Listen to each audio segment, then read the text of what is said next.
Hello everyone, welcome back to FPL Fran. Today's video is going to be the Game Week 36 cheat sheet. We've got 3 game weeks to go in FPL, so we're just going to enjoy the last 3 game weeks here. And of course, there's a big double game week in Game Week 37 coming up. A lot of people will plan to use the bench boost there or use their final chips there. Game Week 38, in my opinion, is always a toss-up. So now that the cheat sheet is finally showing the fixtures on Game 38, that's useful to think about, but I always have to say that things can change so quickly in terms of the landscape of FPL. By the time Game Week 38 comes around, I would try to pay a little bit less attention to it right now, because just even casting mine back to last season, Game Week 38, let's say if Man City win the league miraculously in Game Week 37, you very well could see some big players get benched because, it is a bit of a dead rubber of a game. So that's something to think about. As I said, focus on Game Weeks 35 and 36, and let's just get started with the midfield. In the midfield position, we have a couple changes. Madueke has been introduced to the cheat sheet, and that's not simply because he has hauled, for example, the previous game, the same with Gallagher, but actually just that the midfield landscape is getting a little bit tight.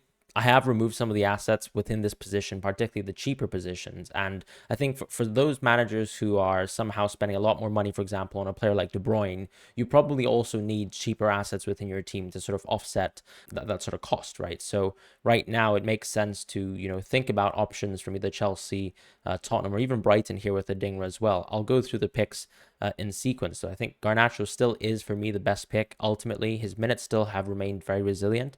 Not only that, but actually Rashford still seems like he's struggling with his injury. So I think that really bolsters Garnacho's minutes. They just simply struggle to sort of bench him. Of course, he hasn't necessarily been hauling as of late, but I think, even that Chelsea game wasn't too far removed from what we have recently with United. And it's not like, for example, key players like Højlund have stepped up, in the absence of Garnacho's, I guess, lack of production. So right now, I still think Garnacho is the leading asset. With Madueke, it's a case where ultimately Mudryk is someone who's holding down that left wing position.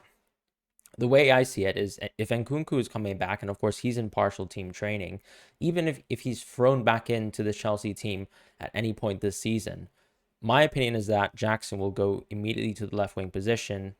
We know Enzo's out, so that kind of locks down Madueke's spot in the team, and I actually quite like the idea of going for Madueke for those managers who actually still have, a freed up spot. And the beauty of a Chelsea asset here in this game week is in game week 35, you're looking at a team that has a really good fixture, a good singular fixture here with West Ham at home, of course, being one of the top fixtures to play against, because West Ham unfortunately find themselves to be a bottom 3 defense this season. So something to think about there with Madueke, as I mentioned.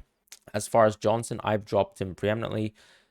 I think I probably overstepped a little bit with Johnson, I have to be honest there. Part of this too is that I think with Richarlison coming back, he's likely, of course, to sort of alternate minutes in terms of having left wing and central forward minutes with him and Son. So the way I see that is that Johnson only has minutes available on the right wing position right now, even though we actually saw him as the default substitute for Werner. I think the biggest thing, of course, is Richarlison's sort of comeback from his injury accelerated a little bit more than I had thought.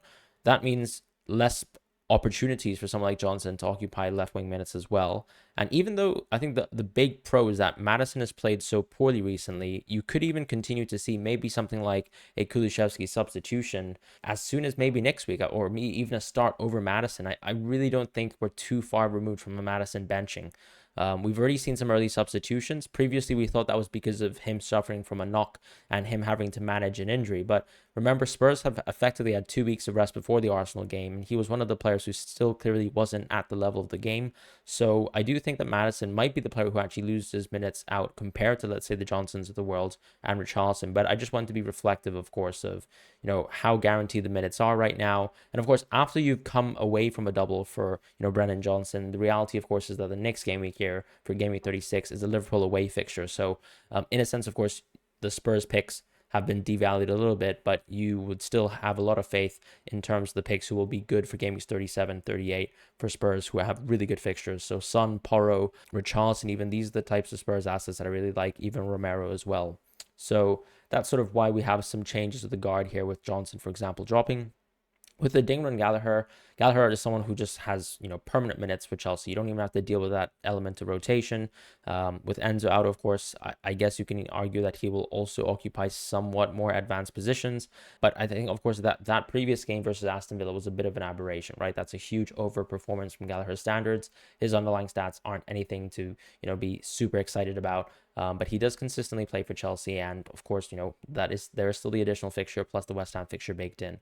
With Adingra, I think his minutes are actually really subpar. So even though you can consider him as a pick to go for right now, I think Brighton are so toothless. He doesn't really have anything at his disposal, like set pieces, for example, or even the penalties that João Pedro has. So for me, he's a complete differential as well.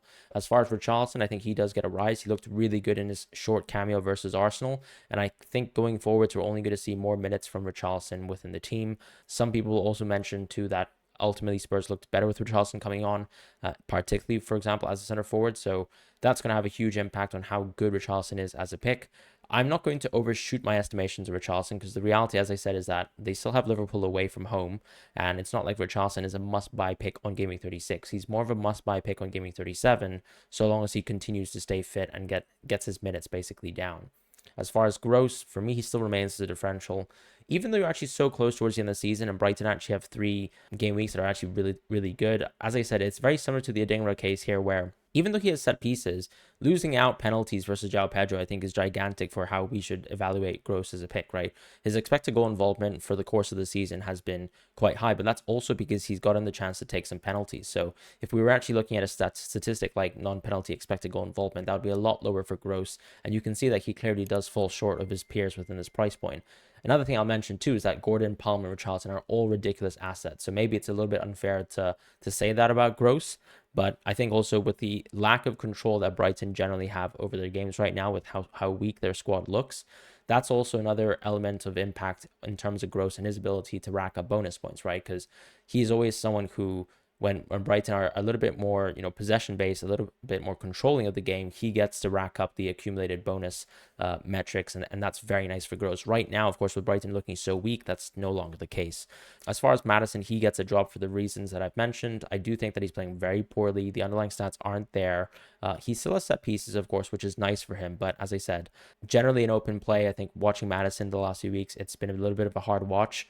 Even though he has fixtures versus the rest of the field, it's hard to believe that he's the pick that you want to go with price-wise, particularly, because he is also a bit of an impingement on budget. So that's why we suggested options like Johnson, like Richarlison, who are ultimately cheaper than Maddison, probably can actually allow you to upgrade different positions in your team as you look out to maybe round out your bench for Game Week 37. As far as the sort of premium positions, I think I made a misstep last week, definitely not mentioning De Bruyne. For some reason, it sort of completely escaped my head mentioning De Bruyne. But some people asked in the comments last week, what about De Bruyne? I thought he was very firmly a top pick. And ultimately, De Bruyne is probably going to play every single game until Man City win the season. So for me, he's a huge differential.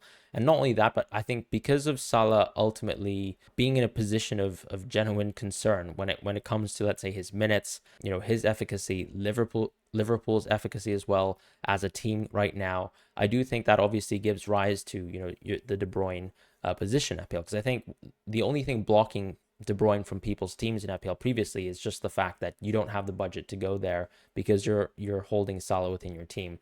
This is still a very good week for Salah. Admittedly, it's Tottenham at home. Liverpool play much better at home. That's something that we can't contest.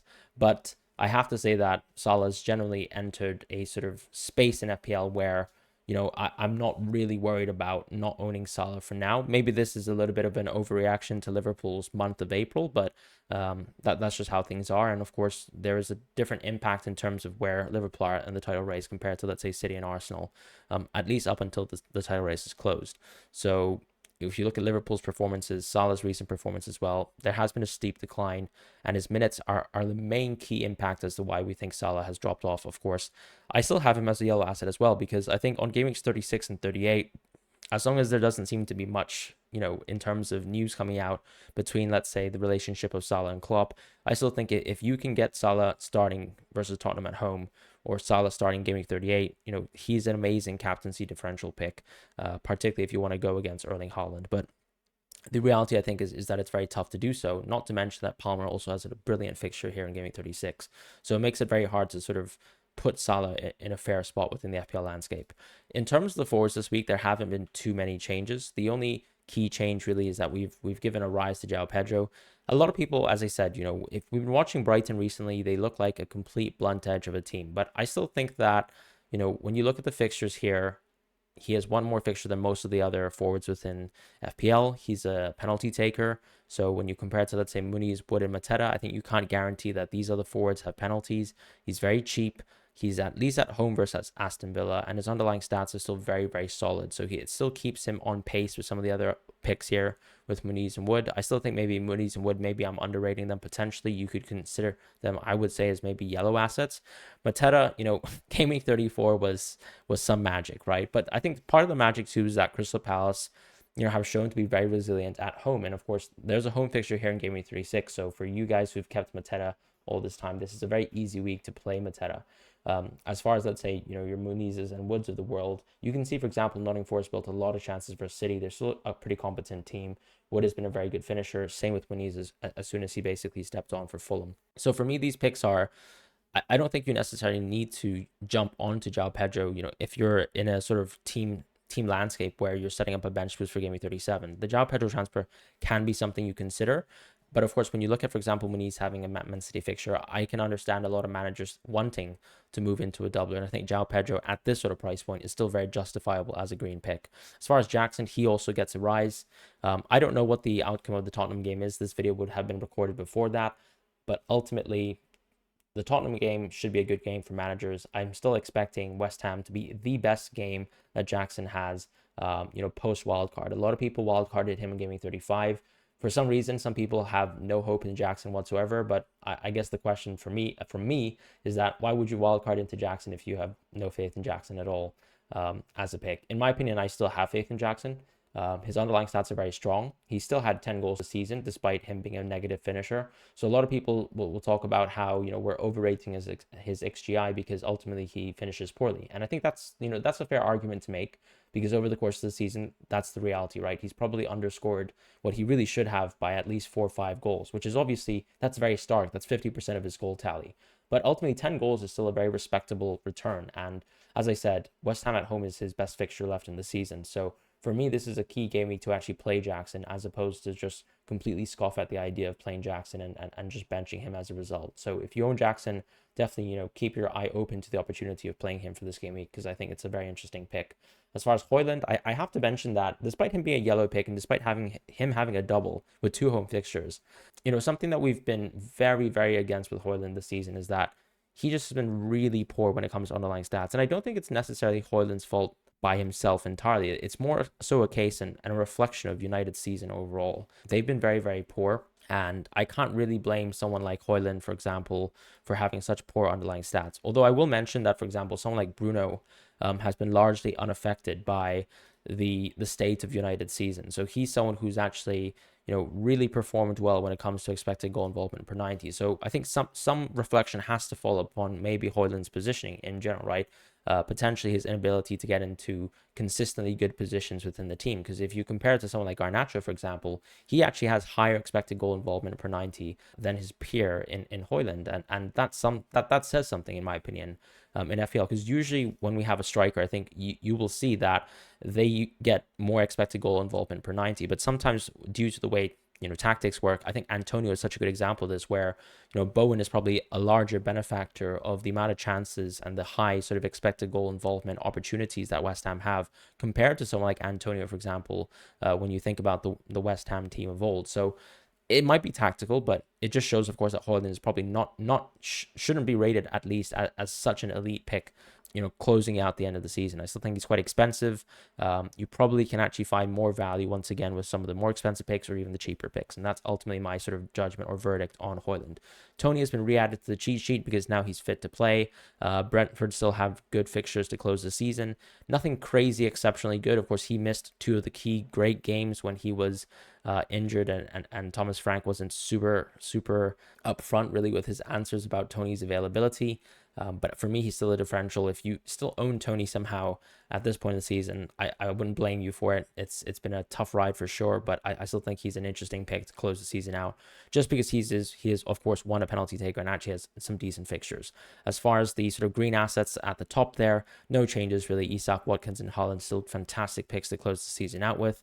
Watkins, when you're looking at the Brighton away fixture, of course, away fixtures aren't necessarily good, but I have to be honest, Brighton have looked absolutely toothless as a team, and their defense have obviously started to go on an absolute downwards trend. So my friend Chase, who obviously does revolving graphics around form of teams on an expected goal allowed basis, clearly shows that Brighton are one of the worst defenses on form. So great fixture to target here with Watkins. And then Liverpool, you could say the same thing about them as well.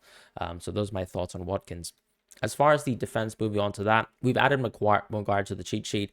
This is once again another misstep from last week. I think I should have genuinely added Maguire to the cheat sheet. He's been a huge source of United's goal threat this season. So when you actually compare his stats to Dalot, Maguire has actually ended up being a very, very solid pick. I talked a little bit more about him on Twitter than, let's say, for example, the cheat sheet last week. So as I said, an error on my part to not include Maguire as part of the cheat sheet. But as some people rightly pointed out in the comments, very, very good pick. And part of that too, of course, as I said, is the overall goal threat that Maguire has benefited from.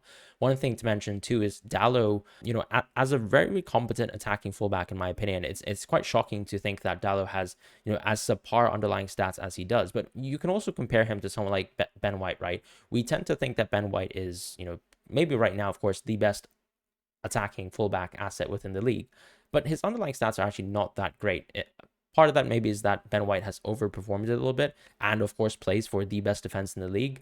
But I think another point to mention too is that for a fullback like Ben White to overperform so much is very nice. But you can definitely, I would say, feel more guaranteed with players who have consistently better underlying stats. And Maguire having such high stats for a center back is very, very impressive. So your Trents of the world, your Robertsons of the world will more consistently get you attacking returns. But of course, with White, you just have him being secured by the fact that he does play for the best defense in the league, and in general is very active as well in open play in terms of how many touches of the ball he gets within the match, compared to someone like Dalot, where United are clearly on the back foot a lot, or quite a let's say counter-attacking team, where Dalot unfortunately just doesn't get much on the ball. There's quite a drastic difference in terms of just purely looking at expected goal involvement per 90. So I think the big difference between a player like White and Dalot isn't simply just the expected goal involvement, as I said, and not even just the quality defense, but just, for example, how many touches in the game that you can get. And I think it goes back to, for example, the Man City defense as well, and why we rate them so highly, despite none of the Man City defenders, maybe with exception to, the recent trend, I suppose, with Guardiola and his positioning within the team, that, they don't necessarily have high underlying stats, but still can be very, very efficacious assets within FPL. So just a point to mention, United obviously a very poor defense, but Maguire somehow a very good attacker or threat for them. Branthwaite, I think, is similar, where he clearly is not the main goal threat for this Everton team, but he's been able to capitalize as part of the sort of set piece structure within the team. So, your knock-ons, your loose balls, things like that, Branthwaite has been absolutely key to them. He's also scored, of course, directly as well. So Branthwaite overall is just a great pick. We've talked about how good Everton defense is.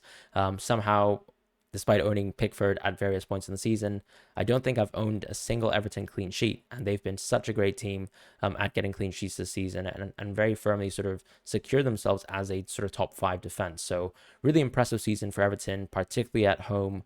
Really great performances there. And of course, for people who have saved, let's say, an Everton defender for Gaming 37, I think it's just such a great decision. So congrats to you guys if you moved to an Everton defender. As far as Gusto, there's still an asterisk around him. He did mention specifically to someone who I believe was at the Chelsea training grounds that he thinks that he could be in contention for the West Ham at home game. One thing I'll mention about Gusto is that, yes, of course, Reece James is on the comeback as well, but of course, I think Reece James just simply has to be managed, right? Gusto is much closer to full match fitness than someone like Reece James is, where he's had surgeries, he's had setbacks, he's barely played competitive football this season. So there's a huge difference to, let's say, Gusto's ability to come back to full fitness versus Reece James's. In my opinion, Gusto's position in the team, as long as he's fit, should not really be contested because he can play very much like Cucurella in a left back position or a right back position. So I think Gusto is still going to be a very good pick. The question, of course, is whether he can stay on the field, which is something that he's generally struggled to do. So I think this is going back to sometimes just the logic of FPL sometimes, where, of course, if you find a player to be intensely injury prone over the course of the season, it's very hard to sort of continue to keep your faith within that player when they're so sort of stop start, and you can't really guarantee their minutes and you can't really guarantee their return. So for the people who own Gusto, I think it's very easy to keep because unfortunately you probably shouldn't have a decision to make up until game week 37. But for the people who, of course, are thinking about, how to invest into a Chelsea defender, considering that Gusto has a good fixture this week, I do think it's still worth the punt. So up to you whether you want to sort of risk with Gusto. But I think, of course, there is that con ultimately that it can all go wrong because he can get injured very quickly once again. Van de Ven gets a rise. Romero also gets introduced to the cheat sheet as well. I'll talk about Spurs in general because Porro has also been given a rise too.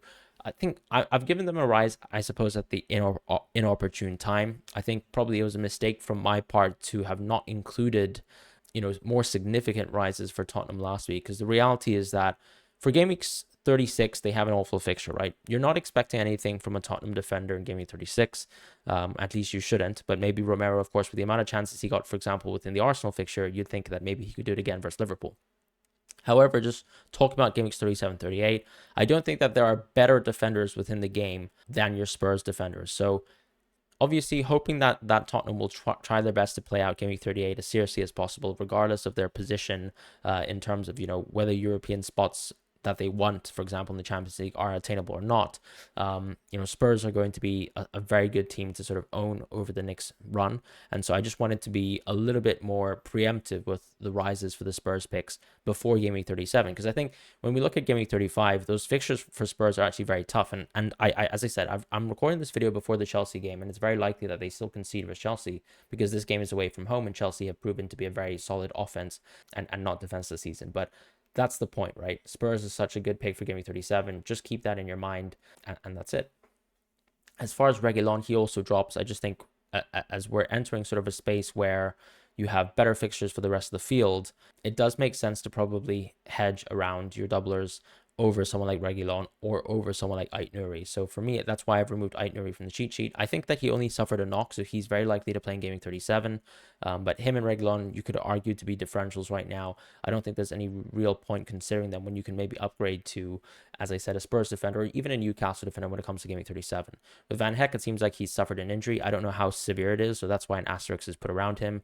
As I said, Brighton have also sort of slowly skidded down the slope when it comes to being a defensive team this season and how solid they've been.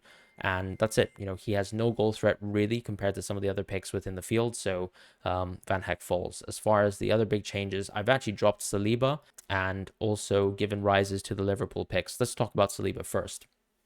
With Saliba, I think the point to mention here is that ultimately we most of us managers only have the opportunity to go 2 out of 3 Arsenal defense. And right now, I think because White's minutes are so guaranteed and he is a little bit better of a threat compared to Saliba, and you can see that, of course, being borne out with the expected goal involvement per 90, that it's very easy to just pick White and Gabriel right now as your Arsenal pair. So even for the people who've wildcarded and I think maybe are looking for a defensive transfer, let's say you want to go out of Shar, maybe his injury is actually very significant. I don't know whether that's the case or not. I put an asterisk over Shar, but I still think he's a good pick because it seems like Eddie Howe suggested it's not a significant injury. It was just a knock that was very hard for him to sort of continue playing the game over. And let's be honest, the game Sheffield United at home, I don't think he was needed, to see that game out for 45 minutes. So that's the reality with Shar. But going back to the Saliba point, it's more a case of even if you wildcarded recently and you're actually just looking for a pick that's very strong for game 35, White is probably the answer to that. So I think I'm just trying to be reflective of if you were to go, double Arsenal defense, which 2 picks you'd go for. The left back position for me is way too dicey. I think we can see Tomiyasu play out the last 3 games of the season, but I wouldn't 100% be certain that that's going to be the case. I think Kiwior and Zinchenko can still feature. You can also see early substitutions for Tomiyasu. So generally, it's not a position where I really want to be messing around with this sort of thing. On top of that, I would say Liverpool attacking fullbacks get the rise within FPL this week. Virgil van Dijk also gets removed at the same time. This sort of goes back to that sort of Saliba, White, and Gabriel point where if you were to just basically pick some very, very left field differential assets for the rest of the season, which attacking fullbacks will you trust? I think it has to be your Trents and Robertsons of the world. We also got some news this week on Trippier, and I'll talk about that too. Trippier apparently has gone to Dubai for some hot weather training. It seems like he's aiming to feature at least within the last 3 games of the season. And those last few games of the season, of course, are Game Week 37, the double game week there, and Game Week 38.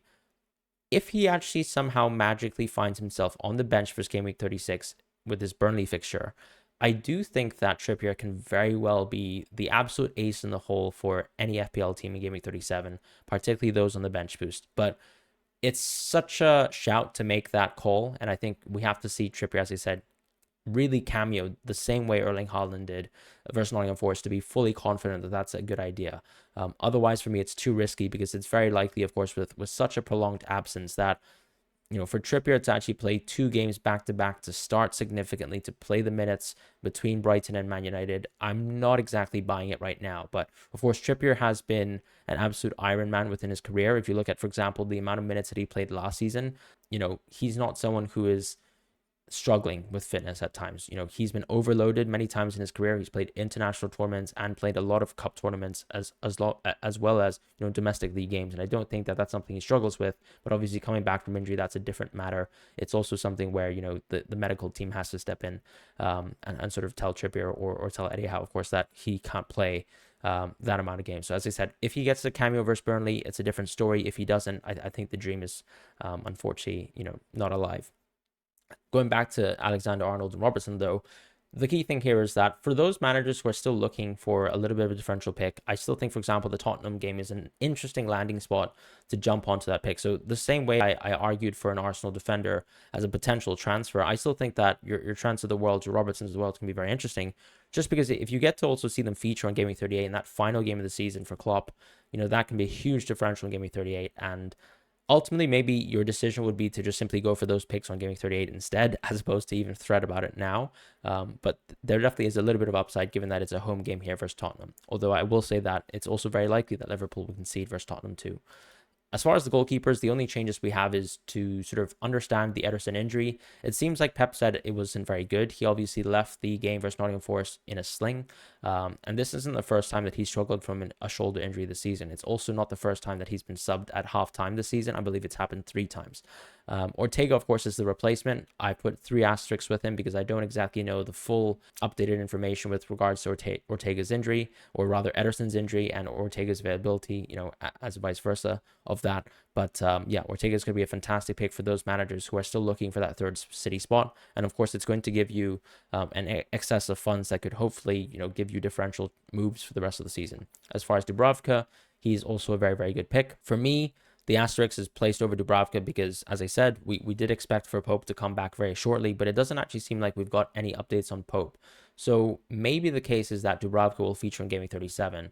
What I would like to see, of course, is hopefully an update from Eddie Howe around Dubravka's availability for Game Week 36. And then for those managers who are actually thinking about, the idea of just simply going for Dubravka this week, I think it's a very, very justified idea, right? Because if you can go and get Dubravka here for Burnley away, then you're basically guaranteeing yourself 3 good fixtures in a row between Game Weeks 36 and 37. So I really like the transfer and even the idea of going for Dubravka if he's available, and if we get guarantees basically that Pope's not going to feature until maybe something like Game Week 38, where hopefully your backup keeper will just cover for Dubravka in that situation, and you can make that a little bit more of a gambling move for Dubravka as soon as possible. With Verbruggen, he got the start as I expected for Game Week 35, but just awful performance for Brighton. So that's why we've also dropped them on the cheat sheet. Just very hard to believe that this Brighton team has fallen off as hard as they have. But I think we just have to sort of update our sort of understanding of the team and the landscape they're in with the amount of injuries that they've had and the rut that they find themselves in right now. So very hard to sort of back Brighton. I think they're probably the worst double game week team to even consider for this game week, because at least with Onana you can guarantee saves, despite United being a very, very poor defense. With Verbruggen, it's just very different because of the way Brighton play as well.